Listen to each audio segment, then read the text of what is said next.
नमस्कार बच्चों और वेलकम टू वीपीडी क्लासेस। मैं आपका विजय सर फिर से आपका बहुत बहुत स्वागत करता हूं।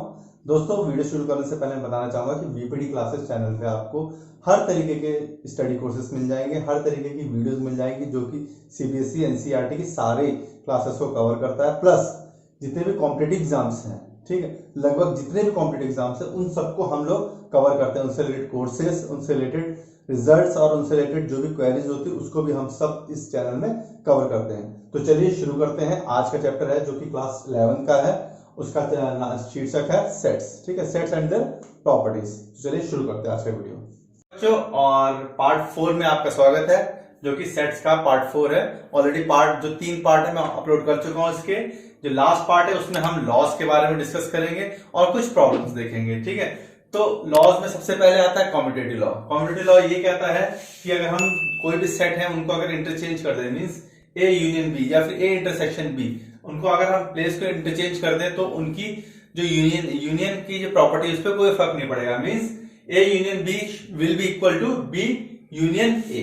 ठीक है, वैसे ही A intersection B equal to B intersection A होगा, हमेशा होगा। एग्जाम्पल के लिए हम लेते हैं दो सेट जिनकी रियल वैल्यूज लेते हैं। ठीक है, एक सेट है a इक्वल टू 2,3 और एक सेट है b इक्वल टू 4,2। तो सबसे पहले हम निकालते हैं a union b। a union b क्या होता है?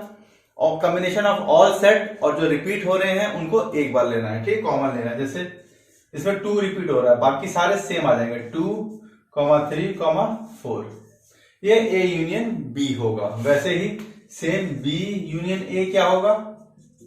b यूनियन a मतलब 4,2 कॉमन है, 2,3, जो कि सेम वैल्यू है। Means a union b will be equal to b union a। Same to same क्या होगा? a intersection b। a intersection b क्या होगा? a इंटरसेक्शन b जो इसमें कॉमन है वही लिखा जाएगा। क्या है कॉमन? 2, सिर्फ 2 वैल्यू आएगी। वहीं b इंटरसेक्शन a क्या होगा? सेम 2 कॉमन है, 2 वैल्यू लिखी जाएगी। That means A intersection B equal to B intersection A and A union B equal to B union A। ये क्या होता है? कॉम्यूटेटिव लॉ होता है। ठीक है, किसका? सेट्स का। नेक्स्ट आते हैं एसोसिएटिव लॉ। तो सेकंड लॉ है एसोसिएटिव लॉ। एसोसिएटिव लॉ ये कहता है कि अगर कोई 3 सेट है, ठीक है, A union B union C should be equal to A union B union C। Means फर्क कहां है? ब्रैकेट का फर्क है। मीन्स पहले हमने दो किसी सेट का यूनियन कर दिया, जो कि तीसरे सेट के यूनियन से जो वैल्यू आएंगी वही सेम वैल्यू आएंगी अगर हम पहले सेट का यूनियन दूसरी दो सेट के कॉम्बिनेशन से करते हैं, यूनियन से करते हैं। ठीक है, सेम इंटरसेक्शन के लिए भी यही वैलिड है। अगर आपको सीधी सीधी चीजें अगर इसको समझना है तो आपका दो तरीके, या तो आप सीधे सीधे वैल्यूज ले लो और एलएचएस और आरएचएस में पुट अप कर दो, आपको अपने आप इक्वालिटी पता चल जाएगी। या फिर आप वेन डायग्राम से भी उसको समझ सकते हो। तो हम सबसे पहले लेते हैं एलएचएस। एलएचएस क्या है? ए यूनियन बी ब्रैकेट में यूनियन सी। इसकी वैल्यू कितनी आएगी? देखिए ए यूनियन बी क्या आएगा? A union B equal to क्या होगा? यहां पर ए यूनियन बी देख लीजिए, कॉमन वैल्यू क्या आ रही है? 3 आ रही है, बाकी सब सेम रहेंगी। क्या है? 1, 2, 3, 4। ये ए यूनियन बी आया। ठीक है, ए यूनियन बी क्या हुआ? इतनी वैल्यू की जगह हमने ये वैल्यू रख दी और इसके साथ यूनियन सी। सी क्या है? 3,7। ठीक है, तो इतनी वैल्यू यूनियन इतनी वैल्यू, मतलब ये वैल्यू और ये वैल्यू का कॉमन क्या आ जाएगा आंसर? 1, 2, 3 कॉमन है, एक बार आएगा, 4, 7। ये क्या आ जाएगा? A union B union C. ठीक है, उसके बाद में लेते हैं A union B union C लेते हैं। ठीक है, तो अभी यहां पर देखिए बी यूनियन सी क्या आएगा? बी और सी क्या है? 3 कॉमन आ रहा है, 3 ले लिया, 4 और 7। ठीक है, ये 3 ए बी यूनियन सी आएगा। ए की वैल्यू क्या है? ए इक्वल टू क्या है? 1, 2, 3। अब देखिए A union B union C, ये है ना, ये वैल्यू, इतनी वैल्यू ये रही। ठीक है, और इसके साथ इसका यूनियन, मतलब ये और ये दोनों की कॉमन वैल्यूज क्या होंगी? ए की वैल्यू, ए यूनियन है तो ए की फर्स्ट वैल्यू जाएगी 1, 2, 3 कॉमन है तो एक बार लिखा जाएगा, 4, 7। ये किसकी? बी यूनियन सी की वैल्यू है, ये आ गई। और यहां पर भी क्या? सेम वैल्यू आ रही है। Hence LHS equal to RHS. ठीक है, सेम चीज इंटरसेक्शन में भी आएगी। ये आप घर पे ट्राई कीजिएगा, ठीक है। कोई सी भी वैल्यू ले लीजिए आप अपनी मर्जी से, ABCD ले लीजिए, या जरूरी नहीं कि इनमें कॉमन कोई हो, कॉमन नहीं होगा तब भी सेम आंसर आएगा, ठीक है। कॉमन नहीं भी होगा तब भी सेम आंसर आएगा, कोई दिक्कत नहीं होगी। अगर सपोज करो किसी के बीच में कॉमन नहीं है तो सारे सेट ले जाएंगे। इंटरसेक्शन में सपोज करो कॉमन नहीं मिल रहा तो वहां पर नल वैल्यू आ जाएगी, ठीक है। नल वैल्यू RHS में भी आ जाएगी, अपने आप पे इक्वालिटी आ जाएगी, ठीक है। तो कोई सी भी वैल्यूज ले सकते हो आप उठा के, समझ गए। ये हो गया एसोसिएटिव लॉ। अच्छा, एक आइडेंटिटी लॉ और आइडेंपोटेंट लॉ, एक एक करके पढ़ते हैं। सबसे पहले आइडेंटिटी लॉ।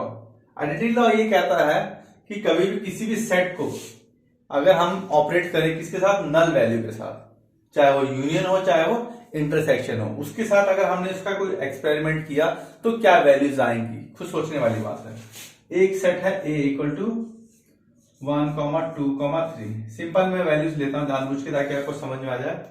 3 एलिमेंट है A के और एक नल वैल्यू है। नल मतलब कुछ भी नहीं, ठीक है। B equal to null value या सिर्फ नल वैल्यू। अगर इनका यूनियन किया जाएगा तो आप कॉमन सेंस लगाइए क्या आएगा। A यूनियन B जो होगा वो आएगा नल 1, 2, 3, जो कि A ही होता है। क्या होता है, A होता है। मतलब कहने का है ये जो नल होता है, ये जो 5 होता है, जिसको 5 बोलते हैं हम लोग, ये हर एक सेट में विद्यमान होता है। विद्यमान होता है कि नहीं। जैसे अगर मैं नंबर लिखूं 1, 2, 12 लिखा है मैंने, तो 12 को हम 0, 1, 2 भी लिख सकते हैं। लिख सकते हैं, कोई फर्क पड़ेगा। अगर 20 है तो 0, 2, 0 भी लिख सकता हूं मैं इसको। या अगर 1 है तो हम उसको 0, 1 भी लिख सकते हैं, या 0, 0, 0, 1 भी लिख सकते हैं।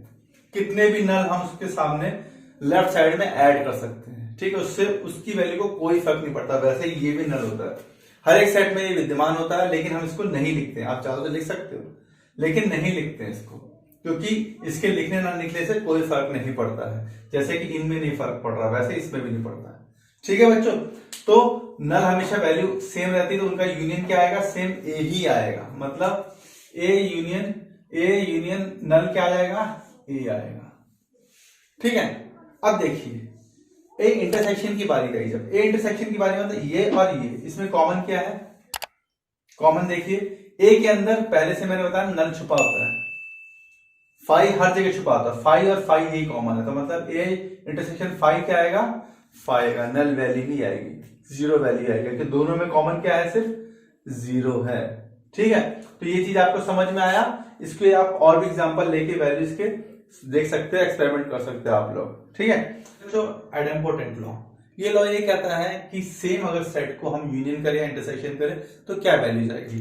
सेम सेट मतलब ए इक्वल टू मैंने ले लिया 1, 2, 3, वही कॉमन वैल्यूज, ठीक है। ए इक्वल टू ले लिया सेट। अब अगर ए यूनियन ए करेंगे मतलब दूसरी वैल्यू भी क्या है 1, 2, 3, इन दोनों में क्या कॉमन आएगा, सेम वही वैल्यू, क्योंकि दोनों रिपीट हो रही है। दोनों रिपीट हो रही है ना, रिपीट हो रही है मतलब एक एक बार ही आएंगी, क्या आएंगी, सेम ए आएगी इक्वल टू 1, 2, 3, सेम वैल्यू आएगी। मतलब A union A equal to हमेशा क्या वैल्यू देता है, ए की वैल्यू देता है। सेम सेट का अगर यूनियन करोगे तो सेम सेट की ही वैल्यू आएगी। अब आई ए इंटरसेक्शन है। ए इंटरसेक्शन है मतलब अगर ये जो ये है इनके बीच में इंटरसेक्शन, इंटरसेक्शन मतलब क्या कॉमन है, इन दोनों सेट के बीच में क्या कॉमन है, 1 भी कॉमन है, 2 भी कॉमन है और 3 भी कॉमन है। एक एक बार मैंने लिख दिया, दैट मीन्स ये भी क्या वैल्यू आई, ए वैल्यू ही आई। मीन्स ए यूनियन ए हो या फिर ए इंटरसेक्शन हो, ए की ही वैल्यू आएगी। ये क्या होता है, आइडेंपोटेंट लॉ होता है। तो है लॉ ऑफ यूनिवर्सैलिटी। यूनिवर्सैलिटी मतलब अगर किसी सेट को हम यूनिवर्सल सेट के साथ अगर यूनियन करें चाहे इंटरसेक्शन करें तो हमारे पास क्या वैल्यूज आएंगी। तो ये जो लॉज हैं आपको कोई रटने की या इससे रिलेटेड क्वेश्चन नहीं आता, इसके इंप्लीमेंटेशन आते हैं। मतलब आपको पता होना चाहिए कि अगर किसी दो सेट के बीच में ऐसे ऐसे ऑपरेशन किए जाएं तो हमें क्या वैल्यूज मिलेंगी, जिसको हम क्वेश्चंस में लगा सकते हैं, अप्लाई कर सकते हैं, ठीक है। तो यूनिवर्सल एक यूनिवर्सल सेट है। यूनिवर्सल सेट जानते हो ना क्या होता है, सेट ऑफ ऑल एलिमेंट्स। मतलब अगर n है, नेचुरल नंबर्स हैं, तो सारे नेचुरल नंबर u में आएंगे। मतलब u इक्वल टू क्या आ जाएगा 1, 2, 3 अप टू इंफिनिटी, ठीक है। और ए सेट है वो क्या हमने ले लिया, सिर्फ 1, 2, 3 ले लिया, ठीक है। दो सेट ले लिए, एक यूनिवर्सल सेट है और एक ए सेट है। तो हम यूनिवर्सल सेट यूनियन ए करेंगे। मतलब ये यूनियन मतलब जो वैल्यूज कॉमन आ रही है वो एक ही बार लिखी जाएंगी, बाकी सारी वैल्यू लिखनी पड़ेगी। दैट मीन्स क्या आएगा 1, 2, 3, ये तो कॉमन आ गया, एक बार लिखते हैं, 4, अप टू इन्फिनिटी तक को लिखना ही पड़ेगा हमें, क्योंकि यूनियन है। दैट मीन्स ये किसके बराबर होगा, यू के ही बराबर होगा। इसका मतलब यूनिवर्सल का अगर यूनियन करें किसी भी सेट के साथ, सिर्फ इसके साथ नहीं, किसी भी सेट के साथ सेम टाइप एलिमेंट में, तो क्या आएगा, यू ही आएगा हमेशा। ठीक है, क्योंकि यूनिवर्सल सेट में सब कुछ आ जाता है। जब सब कुछ आ जा रहा है तो फिर जाहिर सी बात है यूनिवर्सल सेट ही बराबर आएगा।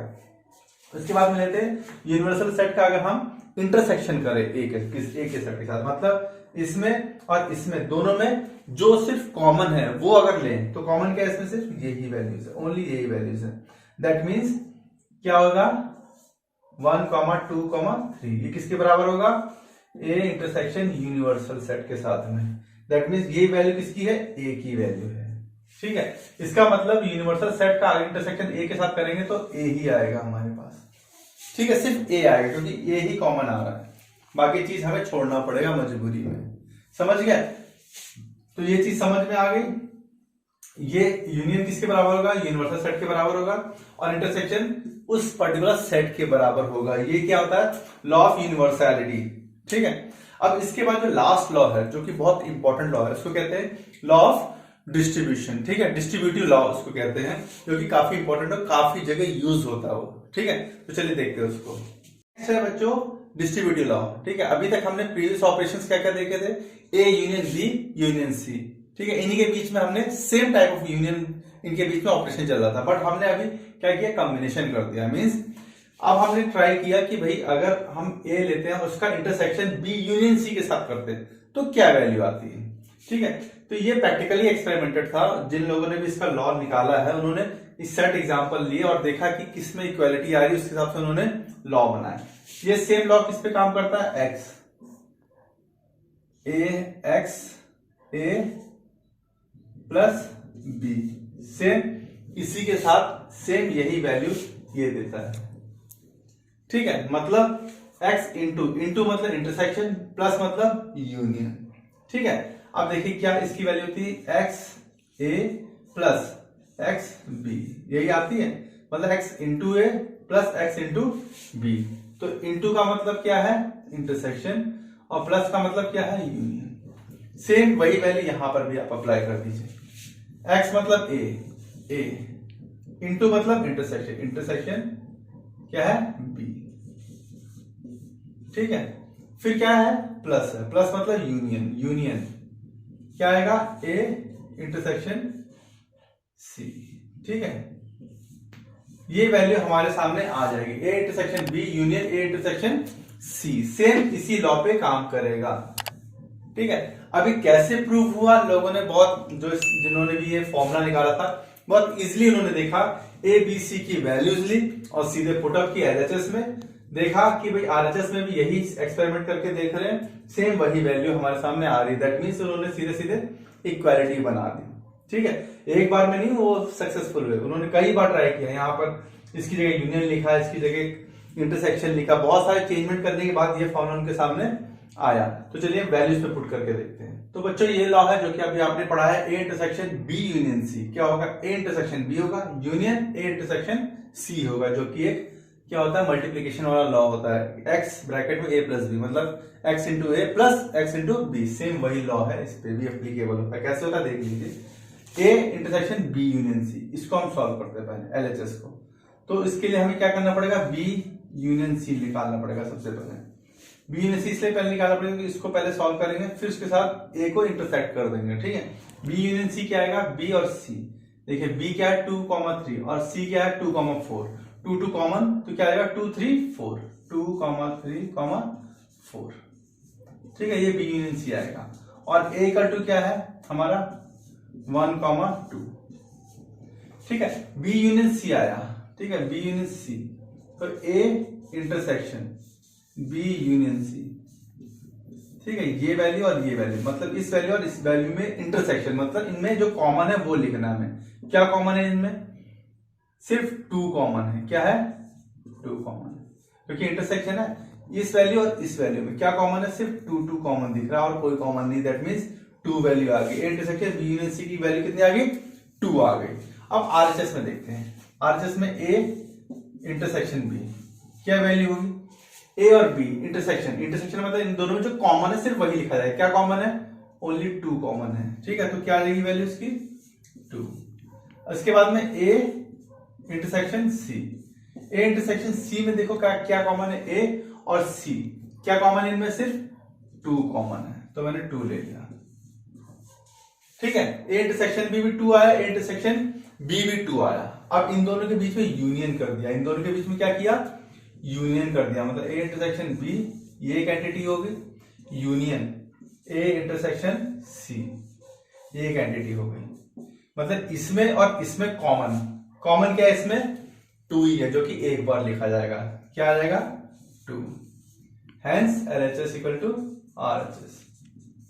ठीक है, यहां पे 2 वैल्यू आ रही है, यहां पे 2 वैल्यू आ रही है। दैट मीन्स ये दोनों एक दूसरे के एकदम इक्वल हैं। मतलब ये डिस्ट्रीब्यूटिव लॉ है जो एकदम सही बैठता है।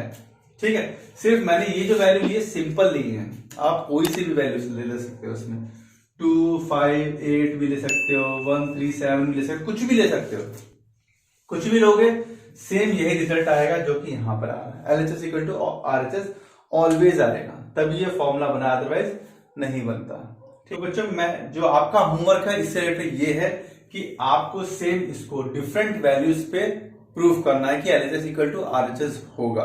साथ ही साथ इसको आपको वेन डायग्राम में ट्राई करना है। ठीक है, वेन डायग्राम इसके कैसे बनेंगे और वेन डायग्राम के अंदर दोनों में सिमिलैरिटी आएगी कि नहीं आएगी ये भी आपको देखना है। इसमें अगर नहीं आता तो आप कमेंट सेक्शन में डालिए। नेक्स्ट सेशन में हम विद वेन डायग्राम जितने भी हमने लॉस पढ़ाए हैं विद वेन डायग्राम उसको समझेंगे या समझने की कोशिश करेंगे। इससे रिलेटेड और भी कोई क्वेरी होगी तो आप कमेंट सेक्शन पक्का डालिए। और दोस्तों इस वीडियो को लाइक जरूर करें, कमेंट जरूर करें और शेयर करें ज्यादा से ज्यादा। साथ ही साथ मुझे फीडबैक दें कि ये वीडियोस आपको कैसे लग रहे हैं। ठीक है, तो आज जो है पार्ट 4 यही समाप्त करता हूं।